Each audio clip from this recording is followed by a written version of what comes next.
Mihin museoon Tartussa kannattaisi mennä ensimmäisenä?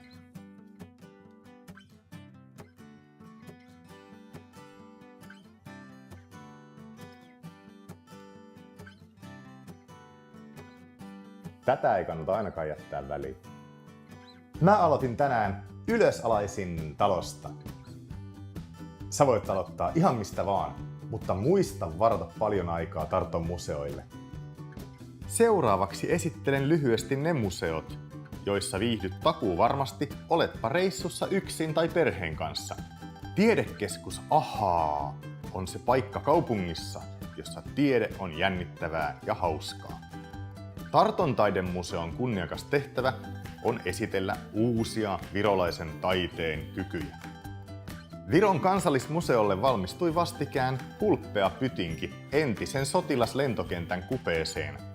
Minusta on hienoa, että Virossa muistetaan myös sukulaiskansojamme. Eestirahva museumin toiseksi suurin pysyvä näyttely on nimeltään Uralin kaiku. Tarton yliopiston vanha observatorio oli aikoinaan eräs astronomian tärkeimmistä tähtitorneista. Tarton paino- ja paperimuseossa voit nähdä historiallisia painokoneita, paperin valmistamista, puusta ja tinasta valmistettuja kirjasimia ja paperiveistoksia.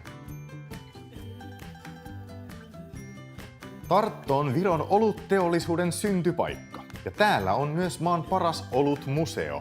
Tämä on pakollinen matkakohde opiskelijaporukoille siinä missä yliopiston museo. Kansa, joka ei tunne menneisyyttään, ei hallitse nykyisyyttään, kuten kenraali Adolf Ehrnrooth sanoi. Eräs Tarton kummallisimmista museoista on KGP-museo, joka sijaitsee Neuvostoliiton salaisen poliisin entisessä tutkintavankilassa.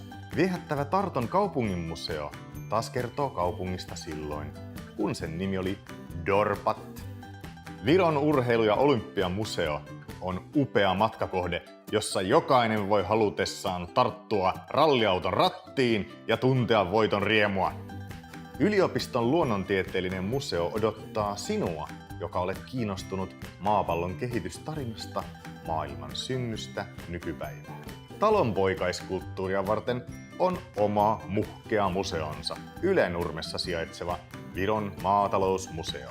Ja lopuksi lapsiperheiden kestosuosikki Viron lelumuseo, jossa on paljon toimintaa lapsille ja jossa aikuiset pääsevät retkelle takaisin lapsuuteensa.